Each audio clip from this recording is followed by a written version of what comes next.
About 5 years ago, I lived downtown in a major city in the US. I've always been a night person, so I would always find myself bored after my roommate, who was decidedly not a night person, went to sleep. To pass the time, I used to go for long walks and spend the time thinking. I spent 4 years like that, walking alone at night, and never once had a reason to feel afraid.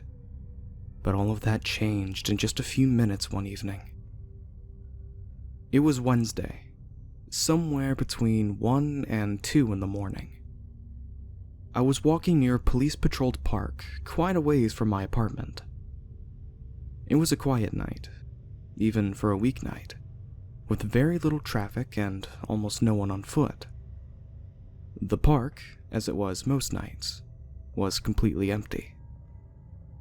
I turned down a short side street in order to loop back to my apartment when I first noticed him. At the far end of the street, on my side, was the silhouette of a man, dancing. It was a strange dance, similar to a waltz, but he finished each box with an odd forward stride. I guess you could say he was dance walking, headed straight for me. Deciding he was probably drunk, I stepped as close as I could to the road to give him the majority of the sidewalk to pass me by. The closer he got, the more I realized how gracefully he was moving. He was very tall and lanky, wearing an odd suit. He danced closer still until I could make out his face. His eyes were open wide and wild, head tilted back slightly, looking off at the sky.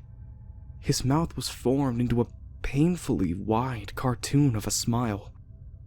Between the eyes and the smile, I decided to cross the street before he danced any closer.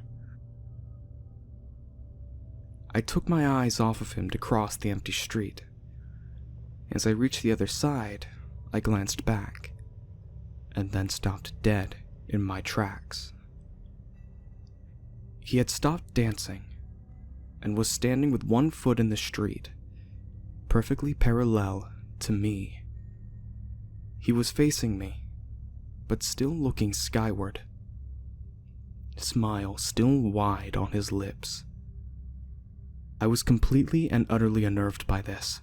I started walking again, but kept my eyes on the man. He didn't move.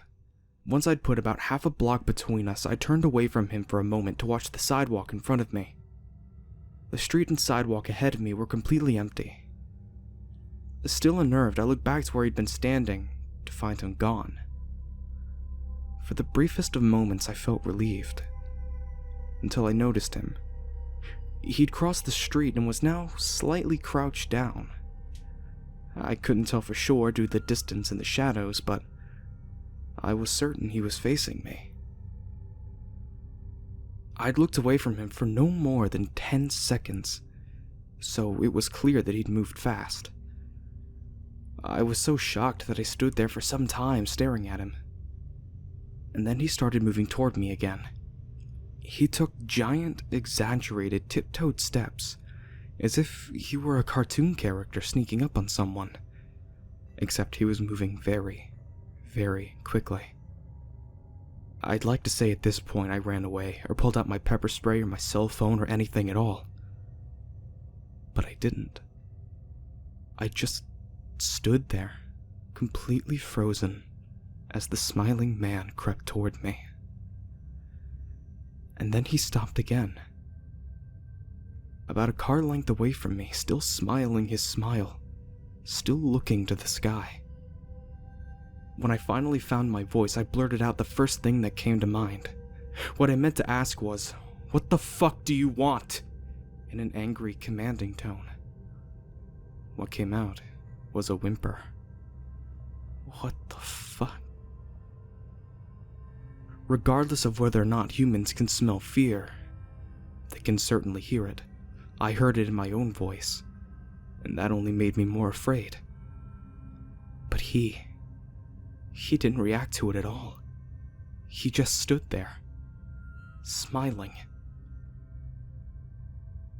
And then, after what felt like forever, he turned around, very slowly, and started dance-walking away. Just like that. Not wanting to turn my back to him again, I just watched him go, until he was far enough away to almost be out of sight. And then I realized something. He wasn't moving away anymore. Nor was he dancing. I watched in horror as the distant shape of him grew larger and larger. He was coming back my way. And this time, he was running. I ran too. I ran until I was off the side road and back onto a better lit road with sparse traffic. Looking behind me then, he was nowhere to be found. The rest of the way home, I kept glancing over my shoulder, always expecting to see his stupid smile. But he was never there. I lived in that city for 6 months after that night, and I never went out for another walk. There was something about his face that always haunted me. He didn't look drunk. He didn't look high. He looked completely and utterly insane. And that is a very, very scary thing to see.